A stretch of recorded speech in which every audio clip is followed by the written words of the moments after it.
Music moved Laren deeply. Every rhythm moved him. Every piece we played excited him. Band members can attest to this, as we constantly saw how difficult it was for Laren to sit in his chair. Late last season, Laren approached our conductors and asked if the band could play a piece that Laren had played in high school. The piece requested is titled "The Trail of Tears" and is the next work we will perform for you. Composed in the summer of 1989, Trail of Tears is a tone poem for wind band that describes the 150th anniversary of one of the most cruel, unjust, and embarrassing official actions in the history of the United States government.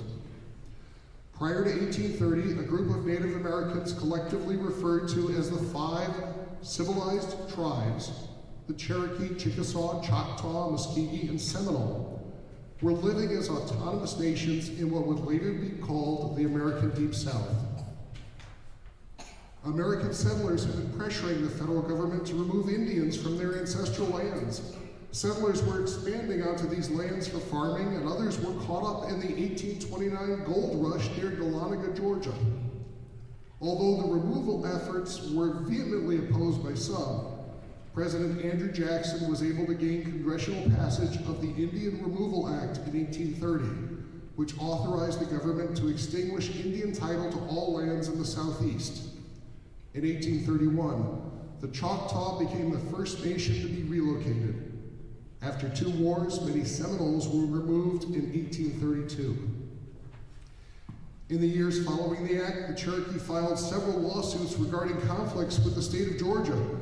Some of these cases reached the Supreme Court, and in 1832, Chief Justice Marshall declared, "The Cherokee Nation is a distinct community occupying its own territory in which the laws of Georgia can have no force."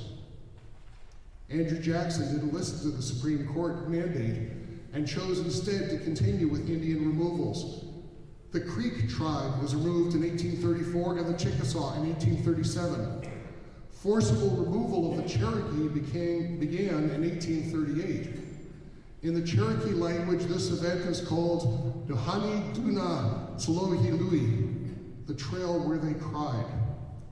The Cherokee began the 1,000-mile march with scant clothing and most on foot without shoes.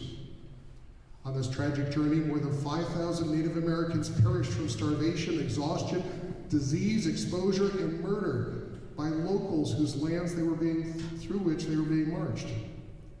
It is an event that will be forever ingrained in the memory of Native Americans, a tragic sequence of events flamed by political pressure, the greed of white settlers for land and gold, an irrational fear of Native Americans, and racial bigotry.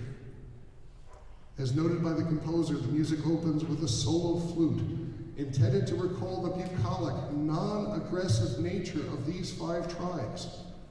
The faster section portrays the strife between the Indians and the encroaching settlers, leading to the ultimate eviction served by the cavalry.